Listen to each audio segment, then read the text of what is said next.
Bukan istana negara, pakar minta Jokowi prioritaskan bangun ini di IKN Nusantara. Pakar perencanaan kota Hendrikus Andi Simarmata mengatakan sebaiknya pemerintah terlebih dahulu membangun kantor kepresidenan di masa awal proyek Ibu Kota Negara atau IKN Nusantara dibanding memaksakan membangun istana.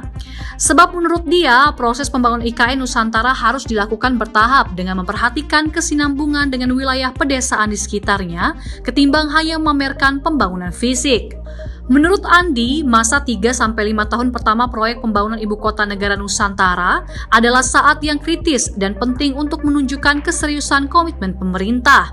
Di saat itulah, menurutnya, pemerintah harus bisa menunjukkan prospek IKN Nusantara adalah kota yang nyaman untuk ditinggali dan berkegiatan. Di sisi lain, Andi mengatakan pemerintah juga harus membangun daerah-daerah di sekeliling IKN Nusantara seperti sejumlah pedesaan. Sebab nantinya pedesaan dan kota-kota kecil sekitar IKN Nusantara diharapkan tumbuh dan berkembang menjadi kawasan pemasok kebutuhan.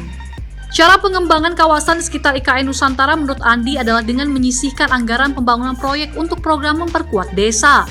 Misalnya, menggiatkan pelatihan dan pemberian modal supaya masyarakat di sekitar bisa merintis UMKM.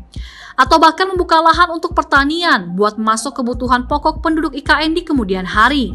Selain itu, kata Andi, jalur menuju dari Balikpapan sebagai kota besar yang paling dekat jaraknya dengan IKN Nusantara juga wajib dibenahi. Menurut konsep yang tercantum dalam lampiran Undang-Undang Nomor 20 Tahun 2022, proses pembangunan IKN dibagi dalam 5 tahap. Dalam lampiran itu dipaparkan berdasarkan analisis kegiatan ekonomi, jumlah penduduk sebagai konsekuensi dari kegiatan ekonomi tersebut diproyeksikan terus meningkat dari awal tahun perencanaan hingga 2045. Pada tahap 1 dan 2, kenaikan ini terjadi secara eksponensial sejalan dengan pembukaan kawasan di KIKN dan dengan skema pemindahan aparatur sipil negara ke KIKN. Pada tahap 3, pertambahan penduduk diproyeksikan lebih lambat.